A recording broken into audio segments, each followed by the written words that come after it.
सभी की स्क्रीन पे who was formulated the atomic theory of matter. तो किसके द्वारा जो है वो एटॉमिक थ्योरी ऑफ मैटर जो है वो फॉर्मुलेट की गई थी।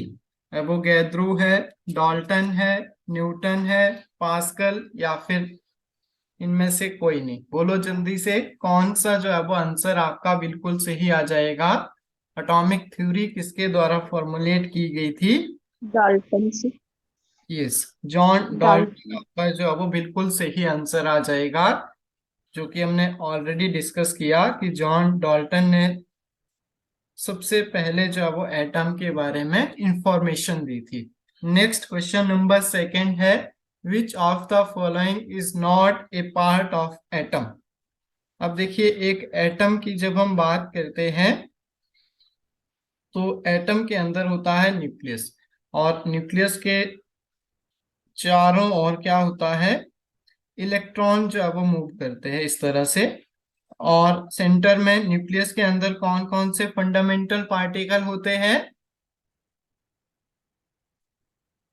Proton and neutron. प्रोटॉन और न्यूट्रॉन।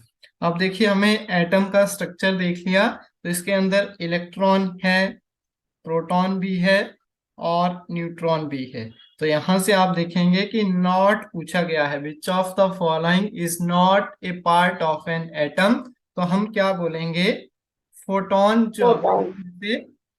एटम का जो है वो फंडामेंटल पार्ट जो है वो नहीं है। इसके बाद नेक्स्ट क्वेश्चन आता है हमारा। देखिए, विच of the following has the almost entire mass of the atom. इनमें से कौन सी चीज ऐसी है जिसके ऊपर mostly entire mass of the atom जो है वो लाई करता है?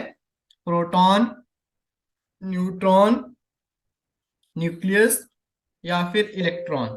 तो क्या होगा आंसर, किसके ऊपर लाइज करता है? Sir nucleus. यस, न्यूक्लियस के ऊपर जो है वो क्या करेगा?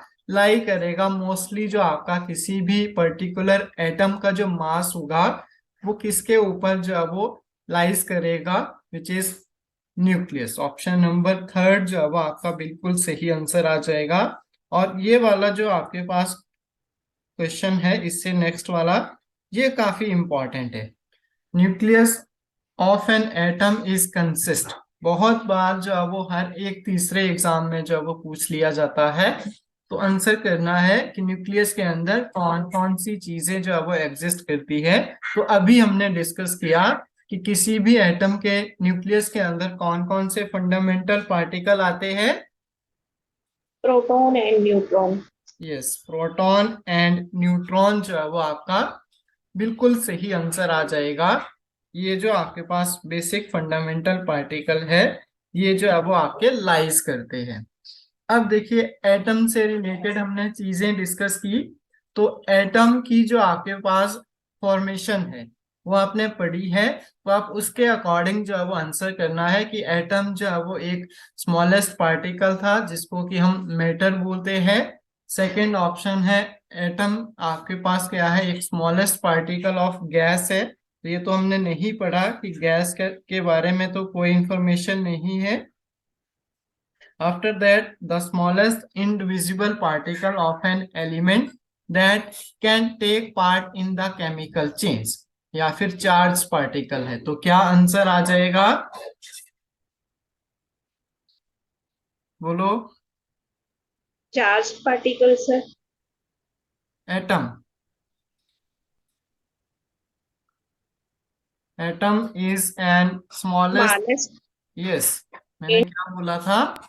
एटम क्या है? एक छोटा सा छोटा भाग है। मैंने आपको एग्जांपल भी दिया था, प्रैक्टिकली मैंने पेन अपना या फिर एक कागज का जो है वो आपको टुकड़ा दिखाया था।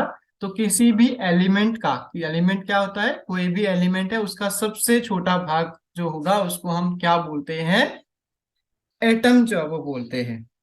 क्लियर हुआ? ऑप्शन नंबर थर्ड जो है वो सही आंसर आ जाएगा। नेक्स्ट देखिए, हु वाज डिस्कवर्ड इलेक्ट्रॉन। बोलो जल्दी से। Sir J Thomson. यस, अगर आपको याद नहीं है तो ऐसे भी आप याद रख सकते हैं। तो electron Thomson, proton Rutherford, proton Goldstein, neutron Chadwick. तो इलेक्ट्रॉन की जो खोज की थी वो किसने की थी? J Thomson. Option number second जो है वो आपका बिल्कुल सही आंसर आ जाएगा। आफ्टर दैट नेक्स्ट क्वेश्चन पे चलते हैं। तो ये आप लोगों के लिए होमवर्क रहेगा, क्योंकि मेरे पास टाइमिंग बहुत कम बची है, जिसकी वजह से who was discovered the antiparticle of neutrino और which of the following is not positively charged. तो आपने इन दोनों क्वेश्चन को चेक करना है, और इसके नेक्स्ट पेज पे भी दो क्वेश्चन है, इनका भी स्क्रीनशॉट ले लीजिए और इनको जो है वो अच्छे से करना है। कल हम मोल कॉन्सेप्ट जो है वो डिस्कस करेंगे, और इसका आगे का पार्ट भी जो है वो आइसोटॉप, आइसोबार या फिर आइसो इलेक्ट्रॉनिक स्पीसीज भी जो है वो इसके नेक्स्ट पार्ट को जो है वो डिस्कस करेंगे। क्लियर है इतना? Yes sir. थोड़ा करेंगे बट अच्छे से करेंगे, ताकि चीजें जो है वो क्लियर हो पाए प्रॉपरली। इनको आप सॉल्व करना, फिर हम नेक्स्ट सेशन में, अभी इसमें भी बहुत सारे क्वेश्चन है, उनको भी जो है वो डिस्कस करेंगे धीरे धीरे। तो चलिए, काफी है इतना। Thank you so much.